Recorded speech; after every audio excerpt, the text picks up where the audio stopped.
Bismillahirrahmanirrahim. Assalamualaikum warahmatullahi wabarakatuh. Perkenalkan, nama saya Dr. Uus Ahmad Husaini, MSy. Saya sebagai dosen tetap di Prodi Ekonomi Syariah, Fakultas Ekonomi dan Bisnis Islam Universitas Surya Kencana.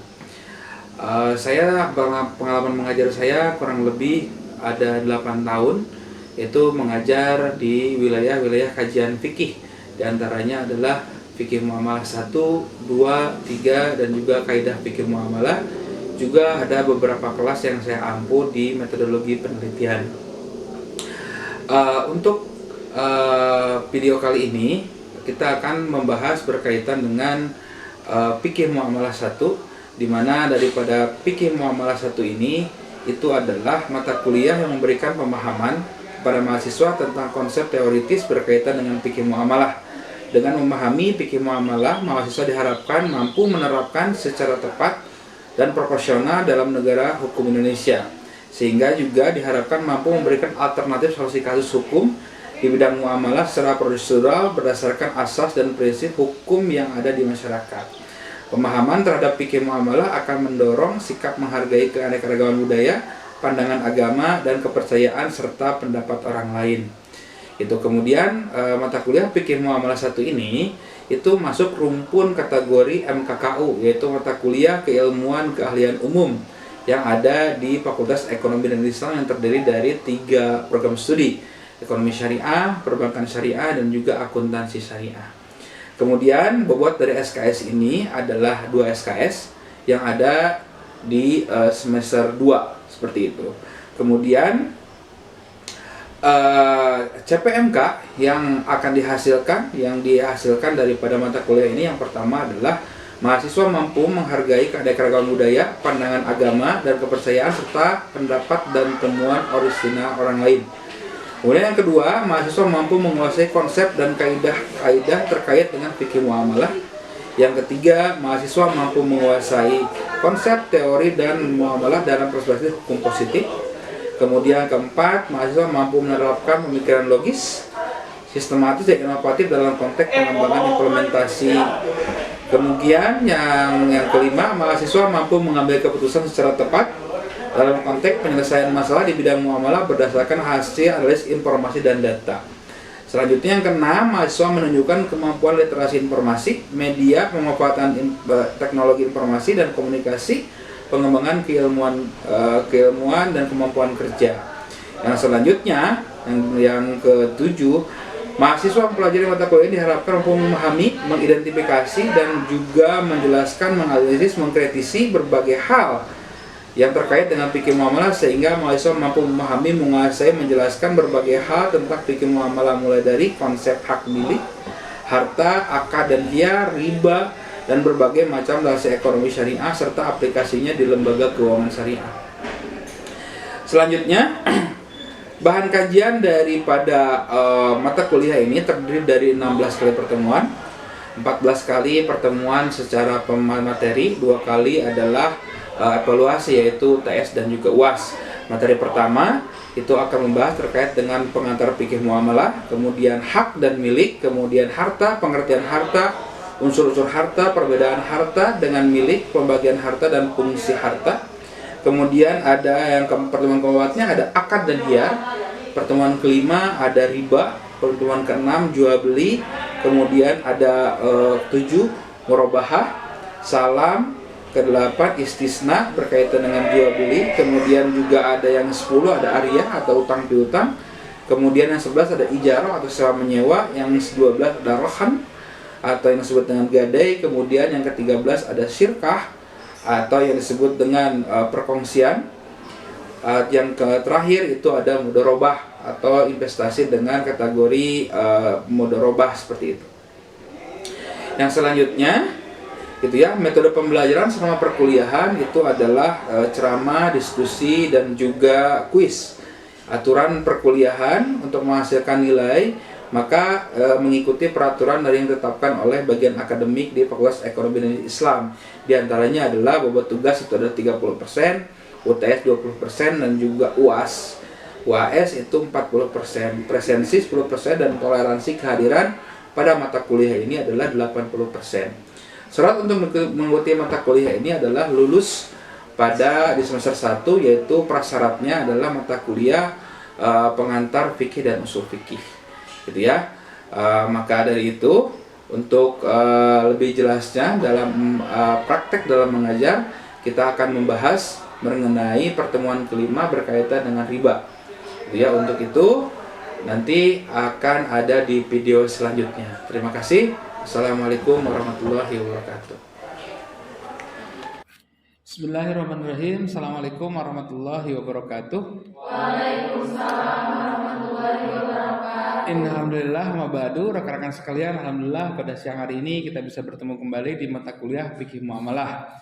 Kali ini kita akan membahas berkaitan di pertemuan kelima, membahas terkait dengan riba.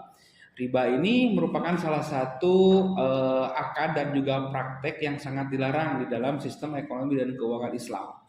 Di mana riba ini sudah termaktub dalam Al-Qur'an, pelarangannya hampir sama dengan khamr, kemudian zina dan lain sebagainya.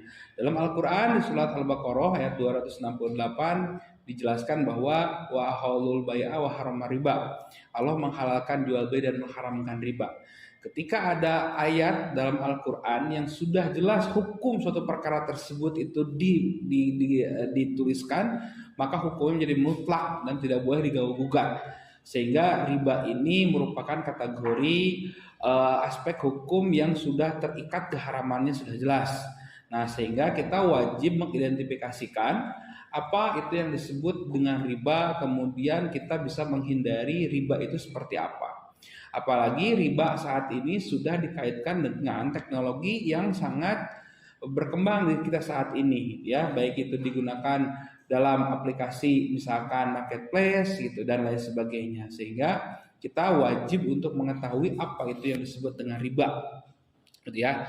Nah, ini adalah tujuan pembelajaran kita di hari ini, itu CPL mata kuliah ini, capaian pembelajaran lulusan dari mata kuliah ini adalah bagaimana rekan-rekan ini mampu menguasai konsep dan kaidah terkait dengan masalah fikih dan usul fikih. Yang kedua, mahasiswa mampu menjelaskan berkaitan dengan riba. Yang selanjutnya, bagaimana mahasiswa menelusuri materi tentang riba, pengertian dan dasar hukum. Mahasiswa mampu bertukar informasi tentang macam-macam riba dan hukumnya bank itu seperti apa. Nah, sehingga dalam pertemuan kali ini kita akan mencoba berdiskusi, gitu ya, dan menjelaskan apa itu disebut dengan riba, gitu ya. Riba saat ini itu sudah muncul, sudah jauh-jauh hari ya, sudah lama sekali berkaitan dengan riba. Karena kalau kita bisa kaya dengan yang namanya mengelola uang. Mengelola uang salah satunya adalah dengan pinjaman. Dan kali ini pada abad ini atau pada masa ini, gitu ya, hal-hal yang berkaitan dengan riba itu muncul dengan ada yang namanya yang disebut dengan pinjol. Nah, pinjaman online itu bagian salah satu daripada transaksi yang bisa menghadirkan riba. Termasuk di dalamnya adalah pay letter misalkan yang ada di marketplace sekalipun. Gitu ya. Ada beberapa contoh kasus, misalkan beberapa hari yang lalu gitu ya, ada saudara dan juga beberapa mahasiswa yang menanyakan berkaitan dengan hukum daripada pinjaman online. Karena ada beberapa case study gitu ya, khususnya di mahasiswa, ada yang, mohon maaf Bapak sebutkan merek ya, itu ada di Shopee Pay gitu ya. Shopee Pay dia meminjam uang 1 juta, kemudian tidak terbayar cicilannya gitu ya. Nah, maka untuk menutupi daripada cicilannya tersebut, dia itu lalu pinjam juga ke yang namanya pinjam ya, di dalam aplikasi Shopee. Jadi es pinjam, jadi dari lubang tutup lubang ya. Dia lupa bahwa di dalam es pinjamnya itu masih ada cicilan, sehingga dalam kurun waktu 2 tahun tidak terbayar, dan barulah Shopee datang ke rumahnya untuk menagih. Yang asalnya 1.300.000 lagi ya, dari total dari es pinjamnya itu 2 tahun kemudian itu mencapai 20 juta. Dan harus segera dibayar cicilannya per tanggal 4 April kemarin. Nah, itu adalah case study daripada yang namanya riba yang terus berkembang. Bayangkan asalnya 300.000 menjadi 20 juta, itu bagaimana? Berapa coba riba dan lain sebagainya gitu ya. Ini sangat luar biasa perkembangan di masyarakat tuh muncul yang berkaitan dengan pinjaman online ini. Dan itu menjadi salah satu tugas dari rekan-rekan gitu ya untuk mendakwahkan bagaimana haramnya riba itu seperti apa dan bahayanya riba itu seperti apa. Karena ini sangat luar biasa ya. Salah satu case study yang akan kita di dalam pengantarnya itu adalah berkaitan dengan ini. Bagaimana rekan-rekan di sini mampu melihat bagaimana perkembangan daripada pinjaman online legal ya. Di sini sudah ada total daripada keseluruhan daripada perusahaan fintech atau peer-to-peer lending. Bahasanya kalau pinjaman online dalam ekonomi itu peer-to-peer lending, itu yang terdaftar dan berizin di OJK itu ada sekitar 106 ya. Dan ini iklannya juga muncul begitu saja dan tiba-tiba tanpa kita inginkan gitu. Tiba-tiba kalau kita pengen buka YouTube gitu ya, buka YouTube ada yang namanya iklan isi cash, ada kami dan lain sebagainya. Itu adalah perusahaan-perusahaan yang berkaitan dengan pinjaman online. Ini yang kedua di sini kita bisa lihat ya, itu ada sekitar entitas lender, jumlah akumulasi rekening. Jadi si pemberi pinjaman si perusahaannya kurang lebih ada 749.175 entitas lender. Sedangkan ini sangat luar biasa, peminjam dari para pinjol itu mencapai 68,4 juta orang. Dan mayoritas ya menurut hasil dari penelitian OJK, mayoritas peminjamnya itu hampir 68% adalah generasi zilenial yang lahir dari tahun 1996 sampai 2012. Berarti seumuran rekan-rekan semuanya nih.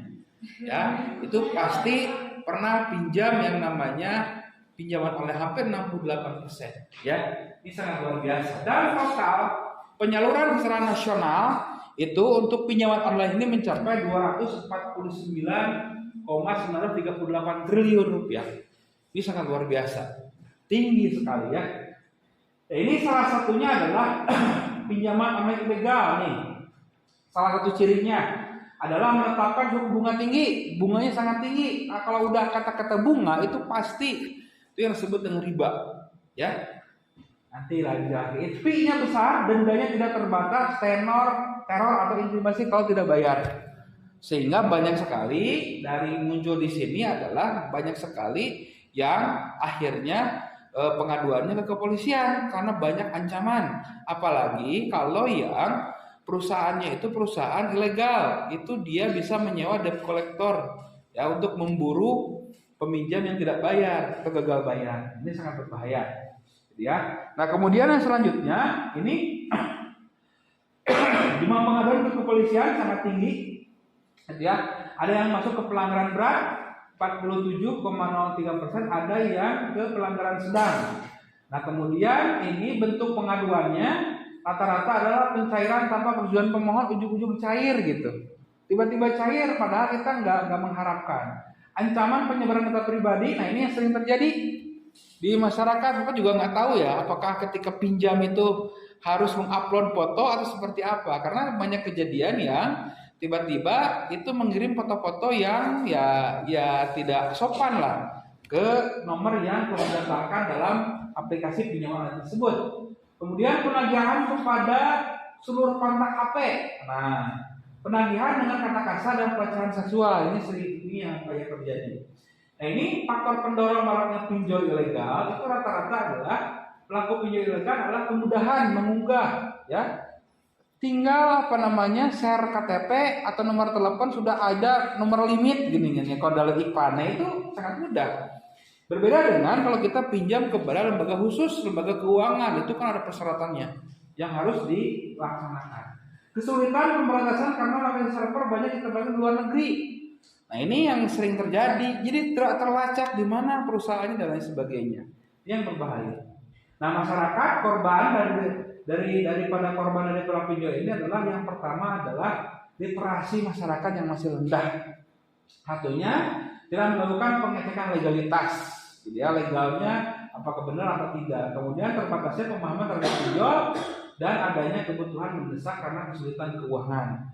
Nomor dua faktor ini merupakan salah satu aspek yang paling besar ketika orang terjerumus kepada pinjol. Nah, ini harus diselesaikan, harus dijelaskan oleh rekan-rekan semua, gitu ya. Bagaimana bahayanya riba, dan ini sangat bahaya sekali.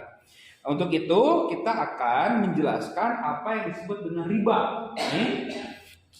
Riba ini secara etimologi atau secara bahasa itu namanya adalah yang berkaitan dengan az-ziyadah. Az-ziyadah itu artinya adalah tambahan, gitu ya, atau itu adalah bertambah, yaitu meminta tambahan sesuatu yang dihutangkan, gitu ya, itu namanya riba. Awas, ketika misalkan di sini ada penaya, penaya ini adalah seseorang yang krejiris di kelasnya, gitu kan. Nah kemudian ada misalkan Dewi Arimbi ini mau pinjam uang karena mau pulang mudik ke Cianjur Selatan, gitu ya. Karena ya saya mau pinjam uang karena ongkos ke Cianjur Selatan naik, gitu ya. Berapa ongkosnya pinjamnya? 200.000. Ya udah, sama saya ini dikasih 200.000, tapi nanti baliknya atau bunganya 2% ya. Maka bunga yang 2% itu adalah tambahan az-ziyadah, masuknya dalam kategori riba. Atau misalkan langsung dari 200.000 nanti dikembalikan 250.000 ya, maka 50.000 itu adalah az-ziyadah, itu adalah tambahan, maka itu adalah riba. Nah, contoh kasarnya adalah seperti itu. Kemudian riba ini disebut juga anam, berkembang dan berbunga, yaitu menumbuhkan harta uang yang lainnya yang dipinjamkan kepada orang lain, berlebihan atau menggelembung. Contoh aplikasi di masyarakat biasanya kita sering mendengar istilahnya apa disebut dengan lintah darat, atau yang disebut dengan bank keliling atau bank emok seperti itu.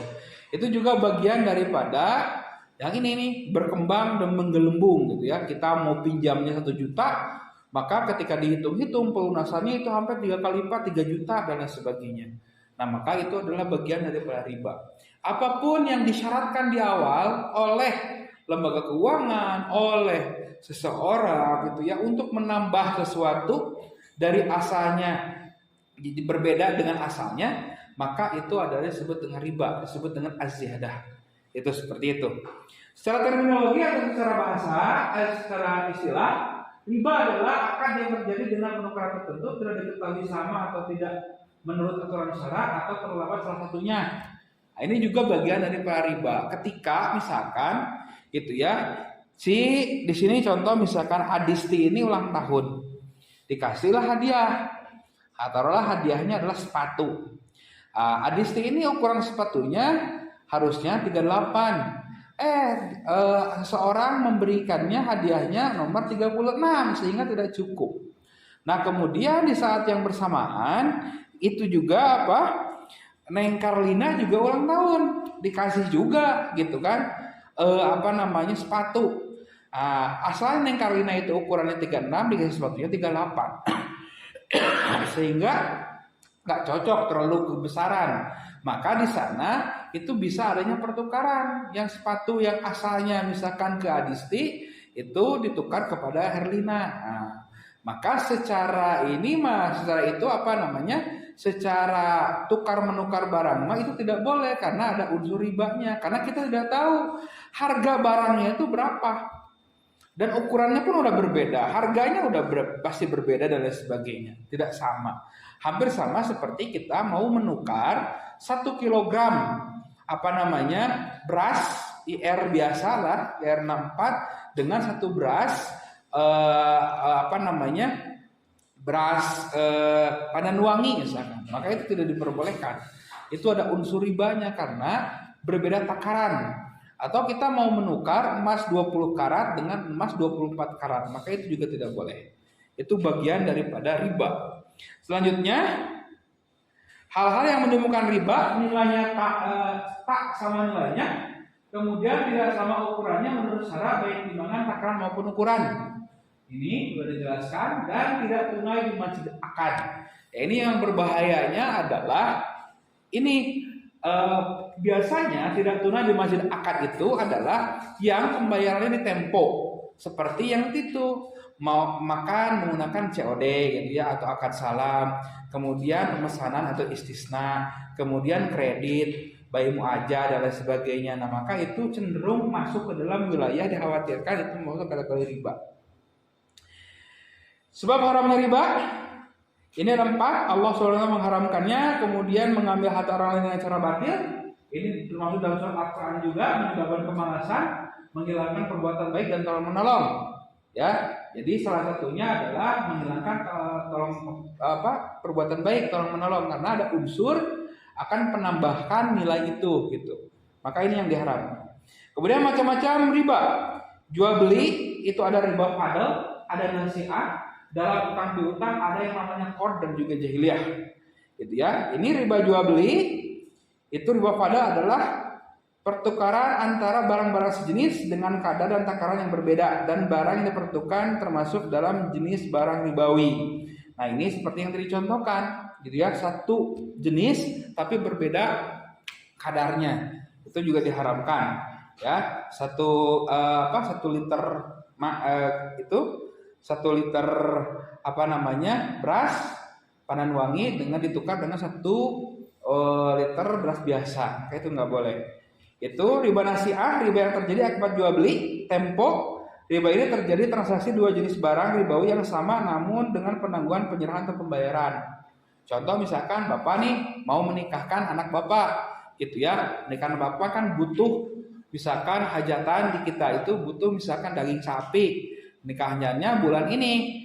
Nah, bapak butuhkan satu kintal misalkan. Kemudian bapak menghubungi teman bapak yang namanya Pak Farid. Pak Farid, mau bantu saya nggak? Apa Pak? Ini meminjamkan daging 1 kintal untuk pernikahan anak saya. Nanti saya akan bayar ketika anak Pak Farid menikah, gitu ya. Nah, anak Pak Farid posisinya masih umur 17 tahun, nikahnya masih sekitaran ya 5 atau 10 tahun lagi lah, gitu. Nah, harus dibayar nanti, kan kita nggak tahu, ada inflasi, jadi harganya tidak jelas.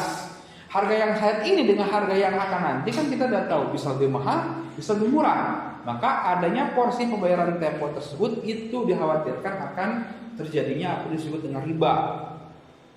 Kemudian riba utang piutang, jelas riba qard yaitu suatu manfaat tingkatnya kelebihan tertentu yang disyaratkan di alat piutang. Contoh tadi dah, penaya kepada arimbi atau arimbi kepada penaya. Pinjam uang tapi disyaratkan di awal dengan pembayaran lebih, maka itu menjadi haram. Riba jahiliyah, utang yang dibayar lebih pokoknya karena si peminjam tidak mampu membayar utangnya pada waktu yang ditetapkan. Ini adalah jual beli tempo. Misalkan sok sama saya dikasih uang pinjaman, tapi kalau nggak jatuh tempo nggak dibayar, maka akan jadi ada bunganya untuk dibayar kemudian. Nah, maka itu adalah bagian daripada riba jahiliyah. Itu ya, berkaitan dengan riba. Oke? Ada latihan. Silakan nanti bisa didiskusikan setelah mata kuliah ini. Ada pertanyaan? Silakan. Oke, ada 2 pertanyaan. Silakan sebutkan namanya siapa dan apa pertanyaannya. Perkenalkan, nama saya Martina Rani. Izin bertanya, bagaimana cara mengatasi riba yang banyak tersebar di masyarakat? Baik, terima kasih. Yang kedua, izin bertanya, kan tadi Bapak menyebutkan tentang yang kayak ini kredit gitu ya, bayarnya nanti gitu kan, berbunga gitu. Nah, di sini saya mau bertanya, apakah membeli motor secara kredit itu termasuk riba? baik, oke, terima kasih. Ya, ada 2 pertanyaan. Yang pertama itu berkaitan dengan bagaimana cara mengurangi pemahaman terkait dengan riba di masyarakat. Ya, seperti yang tadi contohkan di awal di sini ya, bahwa salah satu kenapa maraknya fungsi riba di masyarakat itu adalah kurangnya literasi dari masyarakat, gitu ya. Nah, ini menjadi salah satu bagian dakwah yang wajib disampaikan oleh rekan-rekan kepada masyarakat tentang bahayanya riba. Nah, rekan-rekan meskipun rekan-rekan masih misalkan kurang pede masih minim pengetahuan, yang penting ketika rekan-rekan sudah tahu ya, walaupun 1 huruf misalkan dalam hadis, maka wajib menyampaikannya kepada orang lain bahwa perbuatan itu adalah perbuatan yang tercela dan tidak boleh, dan ada keharamannya sudah mutlak, dan jangan sampai dipraktekkan oleh kitanya juga, gitu. Maka harus ada gitu ya, adanya di sini adalah tingkat literasi yang sangat tinggi berkaitan dengan riba itu seperti itu.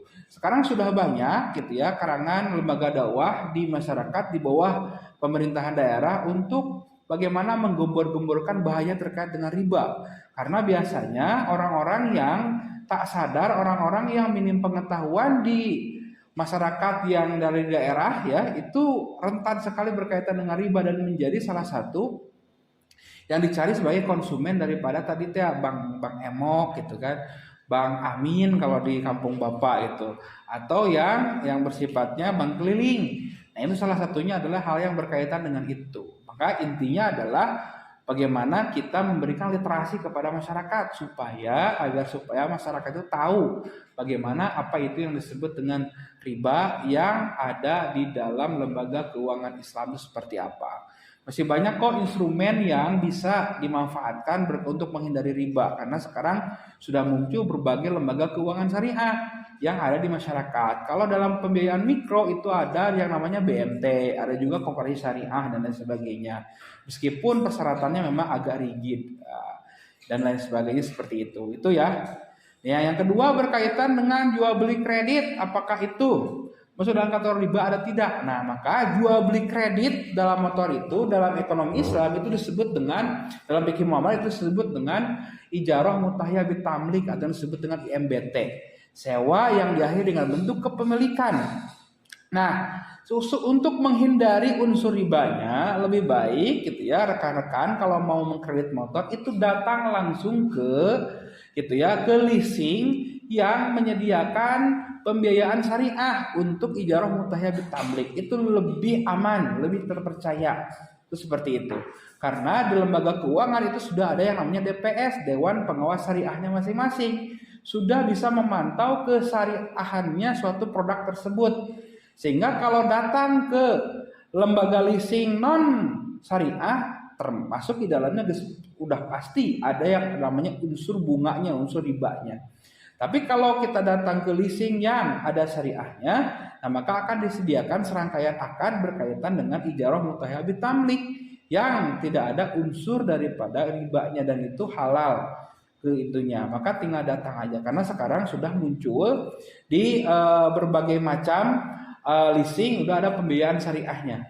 Gitu ya, diusahakan ke sana aja. Itu seperti itu ya. Karena nanti mekanisme pengambilan keuntungan Pak kalau nggak pakai riba berarti nggak dapat labanya dong perusahaan. Nanti akan dijelaskan secara khusus di bagian ijarah mutahiyah bitamlik. Oke, sehingga kesimpulan daripada mata kuliah ini adalah di pertemuan kali ini terkait dengan riba bahwa yang dimaksud dengan kalau adanya azyadah tambahan di dalamnya maka itu masuk kategori riba. Ingat, aria atau jual atau utang piutang atau utang piutang itu adalah akadnya kemarin kita bahas adalah akad yang disebut akad tabaru, akad saling tolong menolong. Apabila akad tabaru ditambah dengan biaya tambahan atau disebut dengan azyadah maka hukumnya menjadi riba apapun itu bentuknya. Contoh misalkan kemarin tolong menolong yang bersifatnya bersifatnya terkait dengan wakalah misalkan. Wakalah itu mewakilkan. Seorang yang mewakilkan karena ada hajat tertentu, kemudian dia menyuruh kepada orang lain, tapi orang lainnya minta uang atau minta tambahan, maka itu berkaitan dengan riba juga. Maka ketika ada orang yang meminta pinjaman kepada kita, Allah akan memberikan pahala kepada kita jika kita memberikan pinjaman tersebut secara cuma-cuma atau disebut dengan yang namanya qard dengan talangan. Apabila dana qard itu ditambah dengan persyaratan di awal untuk mengembalikan nilai lebih dari yang dipinjamkan, maka itu menjadi bagian riba dan kita tidak akan mendapat pahala, justru akan mendapatkan dosa. Sehingga ini penting oleh rekan-rekan untuk dipahami bahwa yang namanya riba itu adalah kategorinya adalah azyadah yang sudah jelas keharamannya dalam Al-Quran seperti halnya khamr dan juga zina. Gitu ya. Mudah-mudahan kita bisa menghindari apa yang disebut dengan riba meskipun dalam kondisi saat ini sangat sulit, tapi ada kaidah fikih yang mengatakan bahwa gitu ya, ma la yudroka kulluh la yudroka kulluh. Apabila tidak bisa ditinggalkan secara keseluruhan, maka bisa ditinggalkan secara sebagiannya. Itu saja yang bisa Bapak sampaikan. Terima kasih. Wassalamualaikum warahmatullahi wabarakatuh. Waalaikumsalam warahmatullahi wabarakatuh.